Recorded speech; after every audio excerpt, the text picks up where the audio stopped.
प्रकारचा आंबा ज्याची चव खाण्यासाठी जगभरातील लोक वाट पाहतात, तोच आंबा आता जपानने नाकारला ना. आंबा खराब होता, त्यात विषारी रसायने सापडली.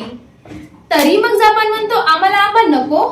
पण का? 2026 मध्ये भारतातील काही एक्सपोर्टर्सनी जपानला आंबे पाठवण्यास सुरुवात केली. सुरुवातीला सगळं ठीक होतं, पण मग जपानच्या अधिकाऱ्यांनी एक तपासणी केली. त्या तपासणीत त्यांना एक गोष्ट लक्षात आली आणि ती गोष्ट म्हणजे फ्रूट फ्लाय. आता तुम्ही म्हणाल एका माशीमुळे पूर्ण बंदी? हो, कारण ती एक साधी माशी नाही. फ्रूट फ्लायचा एखादा छोटासा अळी देखील जपानला पोहोचला तर तिथल्या लाखो झाडांना आणि बगीच्यांना धोका होऊ शकतो. पण इथेच गोष्ट आणखी रंजक होते.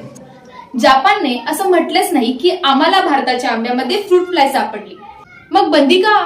जपानला जाणाऱ्या प्रत्येक आंब्यावर वेपर हीट ट्रीटमेंट केली जाते. म्हणजे आंब्यांना विशिष्ट तापमानावर हीट करून त्यातील कीटक नष्ट केले जातात. पण तपासणी दरम्यान जपानी अधिकाऱ्यांना वाटलं की ही प्रक्रिया त्यांच्या स्टँडर्ड नुसार झाली नाही आणि जपानने एक सेकंदही विचार न करता थेट आयात थांबवली. एका छोट्याशा माशीने भारतातील हजारो किलो आंब्यांचा प्रवास थांबवला. उत्पादनाची चव महत्वाची असतेच, पण त्याहून महत्वाचं असतं क्वालिटी. जपानने भारतीय आंबे नाकारले, कारण त्यांना आंबे आवडत नव्हते म्हणून नाही, तर त्यांना त्यांच्या शेतीवर जास्त प्रेम होते म्हणून. भारत म्हणतो कीटक सापडलेच नाही, जपान म्हणतो सापडले नाही पण नसतीलच याची काय खात्री. हाच फरक आहे. भारत समस्या आल्यावर उपाय शोधतो आणि जपान समस्या येण्याआधीच दरवाजे बंद करतो.